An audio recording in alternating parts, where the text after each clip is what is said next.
자, 학습 및 인지심리학 부분 한번 풀어보도록 하겠습니다. 자, 34번, 학습 및 인지심리학 34번 문제입니다.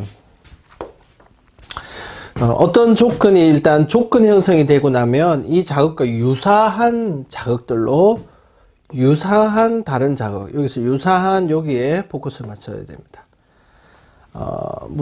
유사한 자극들도 무조건 자극이 연합된 적이 없음에도 불구하고 조건 반응을 이야기한다라고 되어 있습니다. 이것은 일반화의 대표적인 이야기겠죠. 일반화. 자, 먼저 소그를 한번 보도록 하겠습니다. 소그. 소그는 일단 어떤 그 행동이 강화해서 만들어지고 난 이후에 그 행동이 사라지는 것을 의미합니다. 그러니까 개에게 공을 물고 올 수 있도록 그 강화물로 이제 뭐 고기를 줬다고 생각해 봅시다. 근데 공을 물고 왔는데 고기를 안 주잖아요. 그러면 개가 공을 물고 오는 그 행동이 사라지겠죠. 그것을 소그라고 합니다. 그죠? 그 다음에 자발적 회복. 강화를 통해서 행동이 만들어졌는데 그 행동 자체가 없어지거나 사라졌다고 생각했지만 사라진 것이 아니라 조금 있다가 갑자기 강화 행동이 나오는 겁니다. 개가 공을 물고 가서 그 공을 갖다 물고 와서 이제 고기를 줬는데 고기를 안 주게 되면 서서히 이제 그 행동이 사라지겠죠.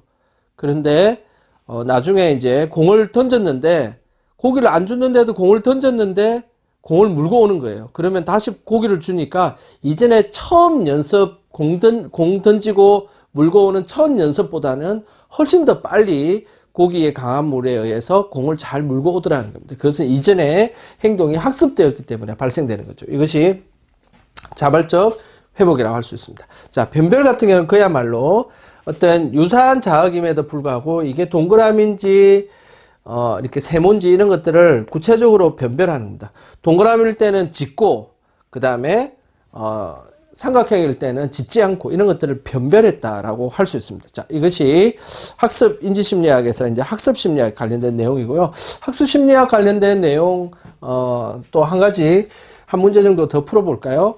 자, 63번으로 한번 이동을 해보도록 하겠습니다. 63번. 자, 63번으로 한번 이동해 보겠습니다. 자, 63번을 보면 강화 계획을 묻는 문제입니다. 이 문제가 사실은 난이도는 왜 이제 낮다고 했냐면 이 실제로는 이게 이제 좀 까다로운 것처럼 보이긴 하지만 나중에 이제 이 문제 푸는 것들을 갖다가 제가 이제 가르쳐 드리면 이처럼 쉬운 문제는 학습 심리학은 이렇게 공식처럼 이렇게 딱딱 맞아 떨어지는 그런 문제들이 있습니다. 특별히 이 문제 같은 경우는 거의 공식처럼 딱딱 맞아 떨어지거든요. 자, 제가 이제 타임테이블을 하나 만든 게 있습니다. 심화 해설에 보시면, 여기 보시면, 자, 심화 해설에 여러분들이 기억해야 될 것은, 두 가지 종류입니다. 하나는 강화를 시킬 때 고정이라는 말은 정확한 뭐 시간대라든지 딱 정해진 양, 이런 것들이죠. 근데 변화는 시간이 불규칙적이거나, 뭐, 그 정해진 것들이 불규칙적일 때는 변화라는 표현을 씁니다. 그리고 강화를 할 때 시간이 중요하냐, 몇 시간 만에 뭐 강화물을 주느냐, 그런 의미가 있을 때는 시간에 관련이 있고요. 그 다음 횟수. 시간하고 상관없이 뭐 고기를 준다든지 사탕을 준다든지 이게 횟수. 어떤 일을 어떻게 하면 5번 만에 내가 뭘 주겠다. 이거는 시간의 문제가 아니잖아요. 5번에 할 때까지 기다려야 되니까. 그렇지만 횟수는 그런 것들과 관련이 있겠죠. 그러니까 여러분들이 강화 계획을 할 때는 꼭 요 테이블을 그려 놓으셔야 됩니다. 고정되어 있느냐, 변화되느냐, 시간의 문제이냐, 횟수의 문제이냐, 이런 것들을 잘 기억하셔서 타임테이블을 만들고요. 자, 그러면 이제 잘 보세요. 고정되어 있고, 그 다음에 시간 간격에 의해서 주는 것들. 보세요. 고정되어 있는 거. 한 달에 한 번씩이라는 고정되어 있고, 그죠? 그 다음에 한 달이라는 시간이 지나면 어떤 주는 거, 대표적인 게 월급에 해당되겠죠. 그죠? 자, 그래서 이것을 고정 간격이라는 표현을 씁니다. 고정 간격 기억하시고요. 그 다음 잘 보세요. 횟수입니다. 어떠한 것이 이제 횟수가 정해져 있는 겁니다. 5번을 획득하면 뭐 강화물을 준다고 생각해 보십시오. 그게 5번이라는 것이 고정되어 있고 시간의 문제가 아니라 횟수의 문제죠. 5번. 그죠? 이것을 고정 비율이라고 할 수 있습니다. 이게 성과금. 대표적인 것이겠죠. 자, 그 다음에 이제 시간의 간격에 있어서 시간 간격과 관련된 건데 변화, 이게 불규칙적이라는 이야기죠. 시간에 언제 어떤 그 현상이 일어날지 모르지만 그러나 그게 시간과 관련이 있다. 대표적인 낚시죠. 낚시를 딱 던져가지고 시간 동안 이게 뭐 10시간 만에 잡힐지 9시간 잡힐지 모르는 겁니다. 불규칙적이죠. 근데 시간에 의해서 어쨌든 예측되는 것이니까 이것은 변화 간격 강화 계획이라 할 수 있습니다. 대표적인 게 낚시죠. 자, 그런데 이제 횟수의 문제. 횟수의 문제는 변화되기도 하고 그 다음에 이 횟수가 관련된 것이라면 변화 비율 강화 계획이다라고 표현할 수 있습니다. 이 대표적인 게 도박입니다. 도박은 잘 생각해 보세요. 이게 받침구에 돈을 넣고 그게 7777 될 때까지 기다릴 때 그는 7777이라는 횟수의 문제이기도 하고 근데 7777이 언제 나올지 모르니까 그는 변화되는 거죠. 그래서 변화 비율이고 대표적인 게 도박입니다. 강화 중에서 가장 강력한 것은 요 변화 비율입니다. 그래서 이것은 나중에 중독이 일어나는 거죠. 중독. 그죠? 자, 이거 기억하셔야 되는데 그러면 이제 다시 이제 돌아가가지고 커피숍이나 음식점에서 쿠폰에 도장을 찍어준다. 이거는 시간의 문제가 아니잖아요. 그죠? 횟수의 문제죠. 횟수의 문제니까, 일단 횟수의 문제니까 비율이라는 단어가 들어가야 될 것이고, 그 다음에 일정 조건 충족되면, 예를 들면 10개의 스탬프를 찍는다. 이거는 고정되어 있나요? 변화되어 있나요? 고정되어 있죠. 그러니까 고정이라는 단어를 쓸 수 있죠. 그러면 답은 고정 비율 여기 있네요. 정답은 2번입니다. 자, 이런 문제들은 아주 쉽게 풀 수 있습니다. 여러분들이 요 테이블을 잘 기억하셔야 됩니다. 요 설명들은 제가 이렇게 적어 놓긴 했지만 여러분들이 기억해야 될 것은 요 테이블을 이 테이블만 잘 이해하시면 여러분이 어떤 강화 계획도 문제를 풀 수 있습니다. 이것은 임상 신입사 문제뿐만 아니라 온갖 그 공무원 시험에도 이게 단골 문제입니다. 1년에 한 번은 꼭 나오는 것 같아요. 그러니까 이 문제들 중요한 문제니까 잘 기억을 해 보시길 바랍니다. 자, 학습심리학에 있어서 이제 이 문제를 풀어봤고요. 이제 인지심리학, 학습 및 인지심리학에 있어서 인지심리학 문제를 한번 풀어보도록 하겠습니다. 인지심리학. 자, 인지심리학 문제 한번 40번으로 한번 넘어가 보겠습니다. 자, 40번. 자, 40번. 자, 인지심리학 문제에 있어서 한번 풀어볼까요? 자, 40분에 보시면 인지심리학에 있어서 자, 이런 글자와 숫자의 배열이 있다라고 한번 해봅시다. 그죠? 이게 영어도 막 불규칙적으로 되어 있고 숫자도 불규칙적으로 되어 있잖아요. 그런데 이것을 외우려면 보세요. 하나씩 다 외워야 된다. 하나, 둘, 셋, 넷, 다섯, 여섯, 일곱, 여덟, 아홉, 열, 일하나, 열둘, 열세, 열네, 14개를 외워야 돼요. 14개. 그죠? 근데 요거를 이제 이것을 14개를 외우는 것보다는 카테고리를 나누어서 한번 외운다면 IBM이라는 단어를 익숙하지 않습니다. 1개. 그 다음 KBS 2개, MBC 3개, 516 4개, 815 광복절 5개. 그럼 보세요. 14개를 외우는 것보다 이렇게 1, 2, 3, 4, 5개 외우는 게 훨씬 쉽지 않습니까? 이렇게 재구성하면 외우기가 쉬워진데, 이와 같은 정보의 부호와 재부호하여 묶는 것을 뭐라고 하냐? 청킹이라는 단어를 씁니다. 청킹. 청킹은 작업 기억에 해당되는 워킹 메모리죠. 자,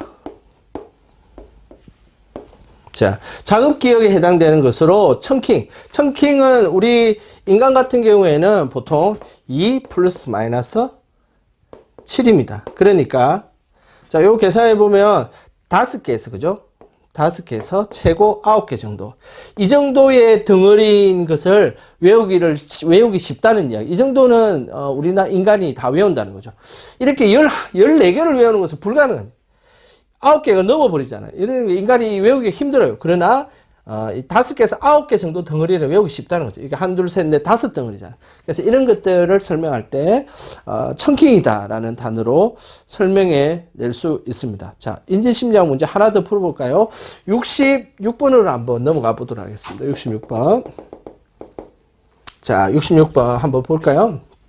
자, 66번. 66번. 인지심리학에 있어서, 여러 가지 이제, 내용들이 나오는데요. 여기서 형태주의에 대한 이야기를 하고 있습니다. 자, 인지심리학에 있어서 인지학습 이론에 대한 설명으로 틀린 것은 데인데, 형태주의가 나왔습니다. 형태주의. 게스탈트라는 표현을 쓰는데요.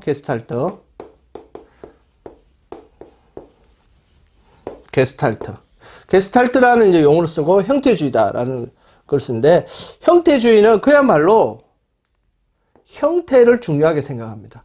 그래서 공간적인 것보다는 시간적 변인이 주 관심이다. 반대죠. 시간적 변인보다는 공간적인 형태에 더 관심을 갖는다라고 할 수 있습니다. 이것이 틀렸나요? 자, 답은 1번입니다. 자, 뭐 톨만의 이야기들, 뭐 통찰은 갑자기 아하하는 경험들, 그죠? 인지도는 학습이나 내적인 표상, 이런 거 뭐 다 맞는 이야기입니다. 형태주의는 시간적인 변인보다는 공간적인 관계에 초점을 맞춥니다. 예를 들면 이제 형태주의의 아주 중요한 개념들인데, 유사성, 근접성, 연속성, 완결성, 그리고 단순성, 이런 것들 중심으로 인간이 그 개념을 이해하는 데 쉽다는 것이죠.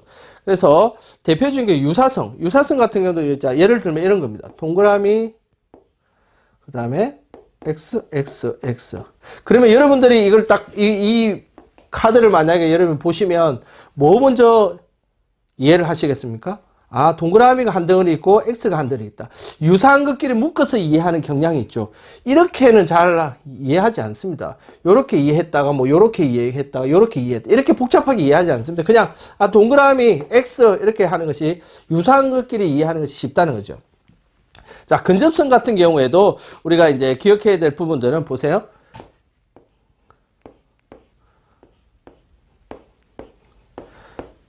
자, 이렇게 이제 표시가 됐다고 생각해 보세요. 근접성.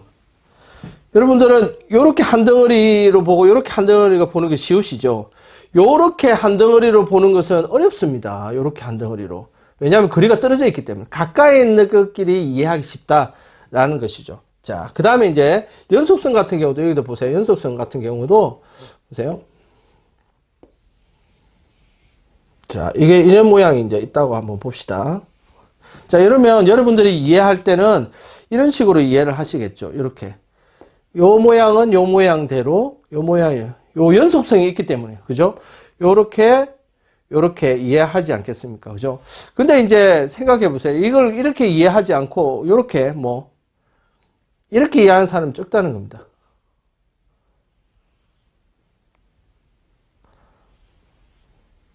뭐 이런 식으로. 이게 연속적이지 않고 불연속적이지. 이렇게는 보지 않습니다. 대부분 사람들은 지금 여기에 나와 있는 것처럼, 선을 보고 곡선을 보고 연속적인 것에 관심이 많다는 것이죠. 자, 완결성 같은 경우는 이렇게 표현할 수 있습니다. 자, 여러분 이게 무슨 모양처럼 보입니까? 이게. 자, 다시 한번 제가 이쁘게 한번 그려 보도록 하겠습니다. 자, 보시면